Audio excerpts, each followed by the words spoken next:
다음은 대여 품목인 수동 휠체어에 대해서 말씀드리도록 하겠습니다. 수동 휠체어는 여러분이 아시는 그것입니다. 휠체어입니다. 보행이 불편하거나 어려운 대상자의 이동에 도움이 됩니다. 그러나 제동장치 작동 유무를 반드시 확인하셔야 합니다. 대상자가 이동을 할 때에는 발을 발 받침에 올리고 안전벨트를 착용하는 것이 좋습니다. 흔히 안전벨트를 착용하지 않는 경우가 많은데 꼭 착용하도록 하십시오. 휠체어에 앉아 이동을 멈추고 정지하고 있을 때에는 반드시 제동장치를 사용하여야 합니다. 대상자가 휠체어에 앉은 상태에서 등받이, 다리 받침, 각도 조절 시에는 무리가 가지 않도록 하셔야 합니다. 서서히 조절합니다. 움직일 때 움직입니다, 이동합니다 라고 알려주시는 것이 좋습니다. 바퀴의 공기압을 확인한 후 사용합니다. 양쪽 바퀴 모양이 같은지, 공기가 어떻게 되어 있는지, 공기압이 있는지 없는지 확인하시는 게 좋습니다. 우리가 자전거를 탈 때에도 공기압을 확인합니다. 휠체어를 탈 때에도 공기압을 확인하는 것이 매우 중요합니다. 손잡이에 무거운 물건을 걸지 않도록 합니다. 이런 경우 양쪽의 균형이 틀어집니다. 사용 목적으로는 다리를 마음대로 움직일 수 없는 경우 사람이 앉은 채로 이동할 수 있는 바퀴를 단 용품입니다. 전동으로 움직이는 경우가 아닌 손으로 움직이는, 수동적으로 움직이는 휠체어를 수동 휠체어라고 합니다. 제품 특성으로는 보행이 불편하거나 어려운 치매 대상자 혹은 노인에게 도움이 되는 용품입니다. 주의사항은 바퀴의 공기압을 확인하고 사용합니다. 또 하나가 발판도 확인하셔야 되고 제동장치도 확인하셔야 합니다. 측정에 대해서 이야기하겠습니다. 휠체어 측정은 환자에게 맞도록 조정하거나 맞추는 과정입니다. 이렇게 하여 환자에게 잘 맞는 휠체어를 제공하게 됩니다. A는 좌석 너비입니다. 클라이언트가 앉아있는 동안 허벅지 또는 엉덩이의 가장 넓은 부위를 측정하게 됩니다. B는 좌석 깊이입니다. 허리 아래로부터 굽힌 무릎 안쪽 2.5에서 5cm를 여유 있게 가져갑니다. C는 바닥부터 좌석 높이까지입니다. 클라이언트의 오금에서부터 발 뒤꿈치 바닥면까지입니다. D는 발판의 가장 낮은 부위로 바닥에서 적어도 5cm 이상의 여유 공간을 확보해야 합니다. E는 등받이 높이입니다. 등받이 높이는 좌석 프레임 상단에서 어깨뼈 아래각에 약간 여유를 두게 됩니다. F는 팔걸이입니다. 의자 좌석 아래에서 사용자의 굽힌 팔꿈치의 바닥면까지입니다. 수동 휠체어의 구분을 말씀드리겠습니다. 일반적인 휠체어는 환자 스스로 직접 바퀴를 돌리는 휠체어입니다. 보호자용 혹은 개호용 휠체어가 있는데요. 이것은 일반적인 휠체어보다 바퀴가 작고 환자의 팔에 힘이 없을 때 사용하는 휠체어입니다. 침대형 휠체어가 있습니다. 등받이가 뒤로 젖혀지면서 환자가 여러 각도로 누울 수 있는 휠체어입니다. 기립형 휠체어도 있습니다. 하반신이 마비된 분들이 사용하는 몸을 일으켜주는 휠체어입니다. 기타 휠체어는 실내용, 실외용, 스틸, 알루미늄 제품 등이 있습니다. 수동 휠체어 고려 시 주의사항이 있습니다. 좌석의 넓이, 높이, 앉았을 때의 깊이, 등받이의 높이, 팔 받침대의 높이를 확인합니다. 전체적으로 어르신이나 환자분에게 맞게 적합한 선택을 하고 경제적인 면도 확인합니다. 중요합니다.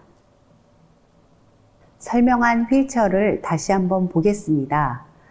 먼저 처음 그림은 보호자용 개호형 휠체어입니다. 일반적인 휠체어보다 바퀴가 작고 환자의 팔에 힘이 없을 때 사용하는 휠체어입니다. 중간 것은 침대형 휠체어입니다. 등받이가 뒤로 젖혀지면서 환자가 여러 각도로 누울 수 있는 휠체어입니다. 좀 더 중증 환자에게 사용합니다. 마지막 그림은 기립형 휠체어입니다. 하반신 마비 환자분들이 사용하는 몸을 일으켜주는 휠체어입니다. 다음은 경사로에 대해서 말씀드리도록 하겠습니다. 사용 목적은 수동 휠체어 또는 성인용 보행기 등을 사용할 때 안전사고 예방 및 이동 경로 확보를 위한 용품입니다. 그림에서 보는 것과 같이 이동 또는 사용합니다. 계단, 문턱, 도로와 인도 사이의 턱 등에서 휠체어 이동이 어렵고 야외에서 이동에 있어서 불편함을 느낄 때 경사로를 사용하게 됩니다. 이와 같은 내용에 대해서는 뉴스, 매스미디어 또는 신문에서 많이 보고되었습니다. 경사로는 경사로 사용 전후의 변화에 대해서 평가하고 확인하여야 합니다. 차량에 경사로를 설치하면 보호자를 동반하거나 스스로 차에서 오르고 내려오는 것이 가능해집니다. 따라서 환자의 지역사회 접근이 가능하게 됩니다. 기능적 이동 보조 연구에서 경사로 설치 매뉴얼에 대해서 알려드리도록 하겠습니다. 형태 및 유효폭은 직선 형태로 설치하는 것이 바람직합니다. 경사로의 최소 유효폭은 복도와 동일하며 1.2m 이상을 확보하는 것이 좋습니다. 기울기는 매우 중요합니다. 경사로의 기울기는 12분의 1 이하를 원칙으로 하지만 다음의 요건을 모두 충족하는 경우에는 8분의 1까지 완화할 수 있습니다. 첫 번째 요건은 신축이 아닌 기존 시설에 설치되는 경사로입니다. 두 번째는 높이 1m 이하인 경사로로서 시설의 구조 등의 이유로 기울기를 12분의 1 이하로 설치하기 어려운 경우입니다. 세 번째는 시설 관리자 등으로부터 상시 보조 서비스가 제공되는 경우입니다. 이번에는 복지용구 사용을 위한 사례 관리를 말씀드리도록 하겠습니다. 복지용구는 대상자의 일상생활을 돕는 목적으로 사용합니다. 따라서 대상자에게 맞지 않는 복지용구 선택이나 사용법을 숙지하지 못하고 사용함으로써 일상생활에 오히려 불편하게 하거나 신체 변형 등의 부작용을 만들 수 있습니다. 대상자에게 적합한 복지용구의 선택과 바른 사용은 매우 중요합니다. 복지용구 사용을 위한 사례 관리에서 무엇보다 대상자 본인 혹은 가족의 요청 및 생활 욕구 파악이 중요합니다. 대상자 본인의 일상생활 활동을 파악하고 문제점을 확인하는 것이 중요하기 때문입니다. 대상자인 경우 본인의 요구를 잘 표현하지 못할 수 있으므로 세심한 관찰을 통해 필요한 복지 용구를 확인하고 보호자와 자세한 상담을 하여야 합니다. 두 번째로는 대상자에 대한 다양한 측면을 평가하는 것입니다. 여러 가지 평가를 통해 안전한 복지 용구를 선택하도록 하여야 합니다. 인지기능 평가와 신체 기능 평가가 있습니다. 인지기능 평가는 대상자와 보호자 면담을 통해서 단기 기억 장애, 장소, 시간, 진압력, 나이, 생일, 계산 능력 등을 평가하고 인정조사표의 인지기능 점수를 이용하거나 KMMSE 검사를 활용하는 것이 좋습니다. 신체기능 평가는 대상자의 신체적 특성, 장애의 종류, 정도, 부위, 일상생활 수행 능력이나 의사소통 능력, 향후 그 능력이 변화할 가능성에 대해서 파악하고 평가합니다. 세 번째로는 사용계획 수립입니다. 누가 사용할 것인가입니다. 복지연구는 사용자 파악이 무엇보다 중요합니다. 언제 사용할 것인지도 매우 중요합니다. 대상자가 지속적으로 사용해야 하는지, 특정한 시간이나 상황에서만 사용할 것인지를 결정해야 합니다. 또한 어디서 사용할 것인지도 중요합니다. 침실, 거실, 화장실, 집 밖 등 사용 장소를 확인해서 그에 맞도록 제공해야 합니다.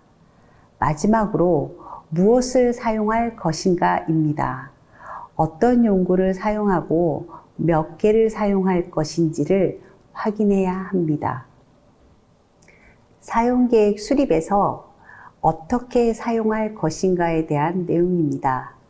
구체적인 사용 방법을 알아두어야 하고, 특히 인지 문제가 있는 대상자의 경우 정확한 사용 방법을 대상자가 이해하기 어려운 경우가 있으므로 요양보호사, 가족, 보호자는 정확히 숙지하고 최대한 대상자에게 안전한 방법을 사용할 수 있도록 교육하고 훈련하고 반복시켜야 합니다. 마지막으로 사용에 대한 평가입니다. 복지용구를 사용하고 있다면 대상자와 가족은 계획에 맞게 사용하고 있는지 평가할 필요가 있습니다. 빨래 거리로 사용하는 복지용구가 많은 것을 여러분도 아실 겁니다. 복지용구 이용과 관련된 만족 정도를 평가하고 이에 맞추어야 합니다. 처음에 계획한 횟수와 용도에 맞게 사용하지 않고 있다면 문제가 무엇인지 확인하고 재평가해야 합니다. 정확한 평가를 위해서는 대상자가 복지용구를 사용하는 전체 과정을 꼼꼼히 지켜보고 관찰하는 것이 필요합니다. 지금까지 복지용구 중 기능적 이동 보조용구에 대한 강의였습니다. 감사합니다.